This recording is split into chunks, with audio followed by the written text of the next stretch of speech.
The DJI Pocket 3 is a pretty enticing vlogging and YouTube camera, but I've got some pretty serious gear here, including the Sony ZV E10 II, which is incredible for video. So why am I considering switching over to this compact little camera from DJI?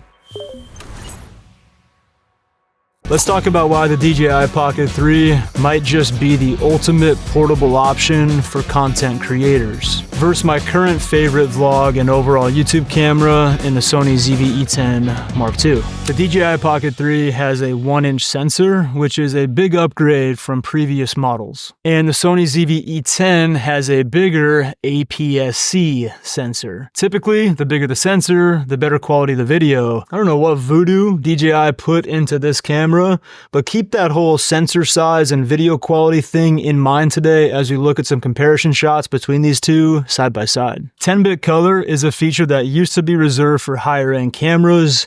10-bit color is really nice when you want your colors and your tones to look really good.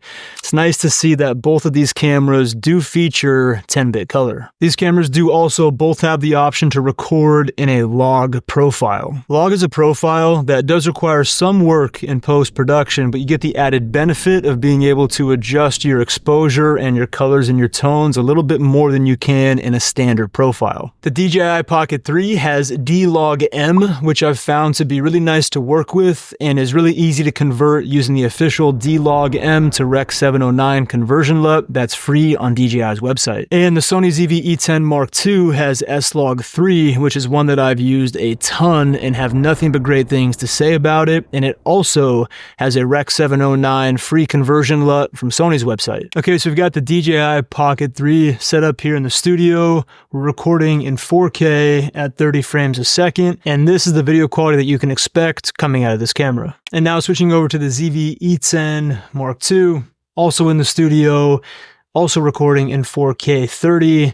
Here's how that looks. Taking a look here at the footage side by side in a professionally lit studio with in-camera manual settings to get them as close as possible, there's really not much in it. They both look excellent. But how do these two cameras perform outside of the studio? In their auto settings, on the go, which I'm sure is what most of you are going to want to see when it comes to cameras in this category. About to take these cameras over and get a 4K slow motion shot, but figured I'd take a second, just get a standard regular motion shot, 4K, 30 frames a second. Standard lighting situation. I'm being lit by the sun right now. The cameras are just on top of my car in their auto exposure and auto white balance settings. You might notice a bit of a focal range difference here between the two. The DJI has a fixed 20mm f2 lens, which is a fantastic choice for this camera. And on the ZV E10 II, I have a 15mm f1.4. So some slight differences there, but it should be very close and be able to give us a good look between these two cameras. For bright shots like this, I have these DJI ND filters that are literally made for the Pocket 3, and they literally just snap into place and help out with that exposure. And for the ZV E10 II, I'm using something similar from Polar Pro, and that is going to allow me to dial in my exposure again for these bright days. But one thing I'm really curious about is how is the slow motion 4K footage going to look? Looking at the DJI here, we get some ridiculously smooth 4K 120 frames per second footage.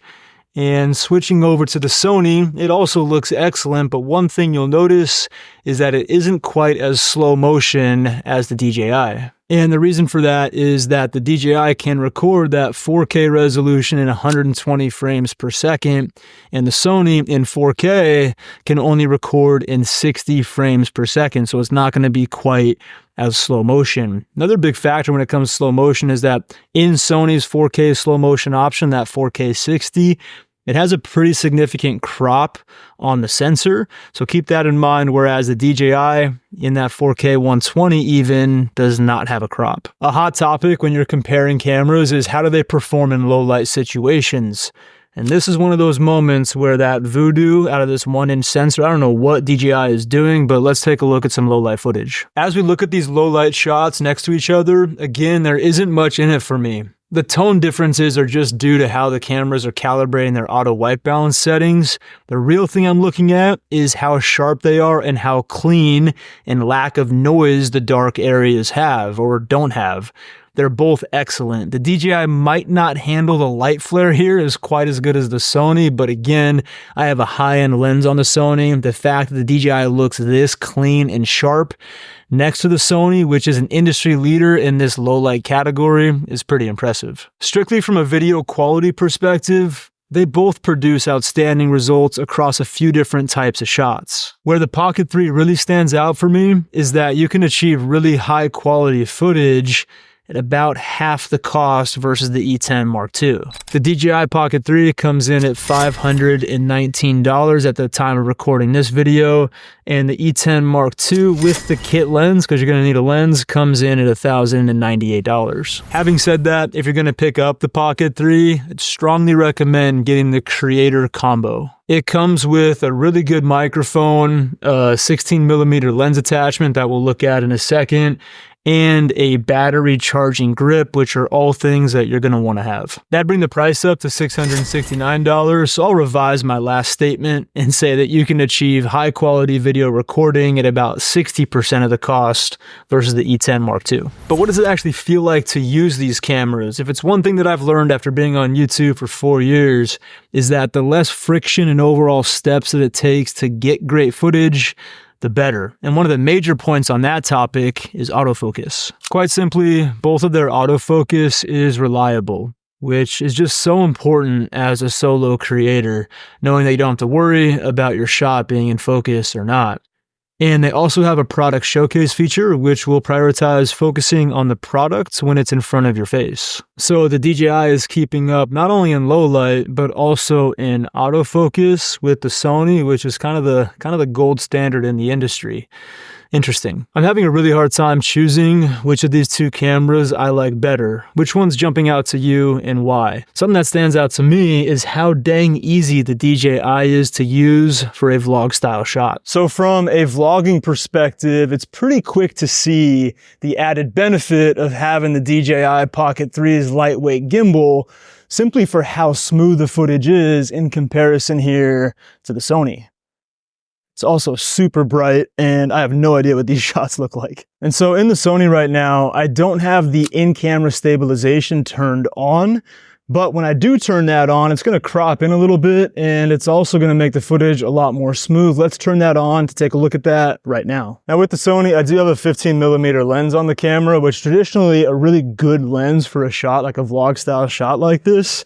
Even with that crop in, I can get a little bit more reach out of the camera with putting like a grip on it, but now you look at it from a size comparison versus the DJI, knowing that the DJI has really good stabilization in the form factor. DJI is kind of edging the Sony out here a little bit. So I'm backlit now, so we'll see how these cameras are doing in their auto settings, because I literally couldn't see in those last shots, which I'm sure look kind of funny for y'all. And we're going into a shadow, kind of seeing again how these cameras do in their auto settings. One thing I have found with this DJI that's really nice is actually this active track, where it's just tracking me, the subject. I don't have to worry about like framing the shot, and I can actually look at where I'm going and pay attention to what I'm saying. The crazy thing about the Pocket 3, as the name implies, that it actually fits in your pocket. In the Creator Combo with the Pocket 3, it actually comes with a 16mm lens attachment. And here's how that looks, getting a little bit more reach, although it does come with a bit of distortion around the sides, but overall, really good job here, DJI. From an audio perspective, both cameras do have internal omnidirectional stereo recording, which essentially just means that it's picking up audio from the front, from the sides, and from the back. And here is how the audio sounds directly out of the DJI with no processing. And here is how it sounds coming out of the Sony with no processing whatsoever. Both of these are in their auto audio settings. Another area where the DJI has a pretty big advantage here is that with the Creator Combo, we're gonna get the 32-bit float DJI Mic 2 that I'm using right now. And the Pocket 3 has a built-in receiver where you just connect the mic and you're good to go. You can technically get that same thing out of the Sony, but you have to hook up an external receiver. It's like a tiny additional step, but at least what I've found being a solo creator, the less steps, the better. And this mic is so cool because that 32-bit float, you don't have to worry about your audio levels. Whether it's too high or too low in post-processing, 32-bit float is gonna be able to normalize the audio and sound really good, really fast. Okay, I'm officially starting to really feel the weight differences between these two cameras, so no more vlog shots. Come on. Okay, back in the studio. I think I'm still seeing like a sunspot from that first shot. That was kind of rough. Let's talk about the screen size. The Sony ZV E10 II has a 3-inch screen, which is fully articulating and does have a vertical shooting menu when you rotate the camera. And the DJI Pocket 3 has a 2-inch OLED screen. When it comes to cameras, especially for solo creators, a bigger screen can be really beneficial, but the DJI does have a little trick up its sleeve with this screen. When you switch the screen to vertical from horizontal, it automatically changes the video recording format to vertical. Although it is in 3K instead of 4K, this is a really convenient little feature. Switching to Sony from horizontal to vertical obviously isn't that challenging either when you're handheld, but if you're locked off on a tripod or a gimbal, getting it into vertical is going to require a few more steps. Active Track 6.0 has to be one of my favorite features on the DJI. The Sony doesn't have anything like this, unless you have the camera on like a DJI gimbal, which that's kind of ironic.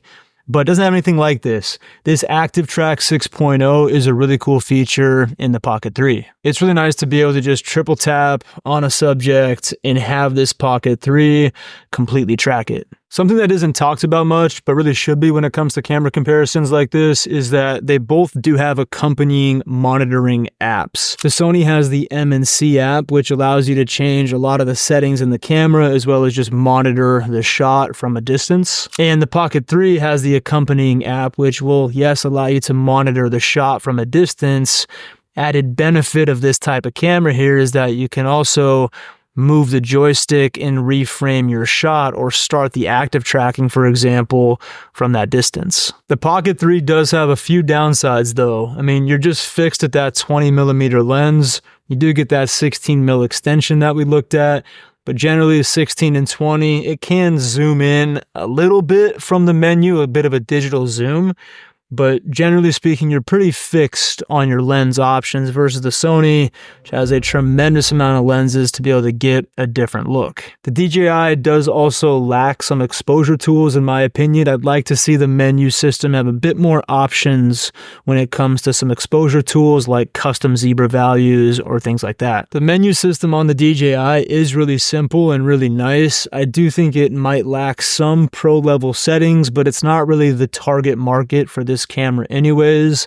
This Sony, although it does appeal to more of that beginner, it does have some deeper menu options, kind of getting into that prosumer space. Okay, so who are these cameras for? Which one do I think's better? And ultimately, am I switching to the DJI? I do think that this is that must-have camera for anybody who's traveling, that content creator on the go, just daily life use.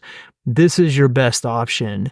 If you absolutely need an interchangeable lens, obviously you're going to go with something like the ZV E10 II because it also fits into that space pretty well. But strictly from a cost perspective and just how easy this thing is to use, the integrated gimbal, the size, the packability, it competes with things like 10-bit color, and the overall video quality is so similar. And you get that 32-bit recording audio out of that creator combo pack.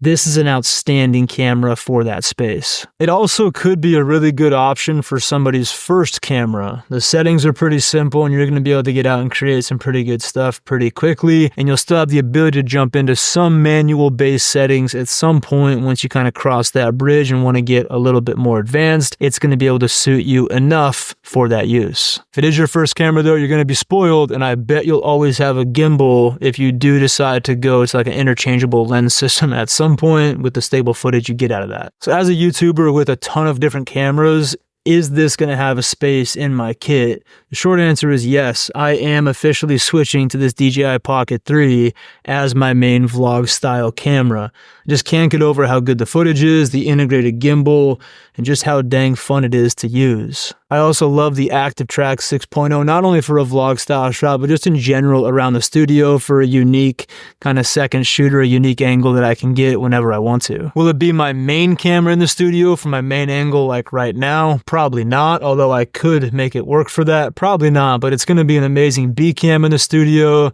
and again, my main vlog style camera. I used the auto white balance settings for these cameras for a lot of the side-by-side comparison shots today, which gave a fair comparison of how each camera handled similar settings, but the color and tone differences that you might have seen mainly came down to how each one calculated auto white balance. Don't base your choice on which of these two camera images you like better based on one being potentially warmer or cooler looking. They both have the ability to manually adjust your white balance to get the desired tones that you want, which is key for getting great colors in your video, and it's also why I put together this white balance guide that's going to help you dial all that stuff in. Anyways, I'll see you in the next video. Take care. See ya.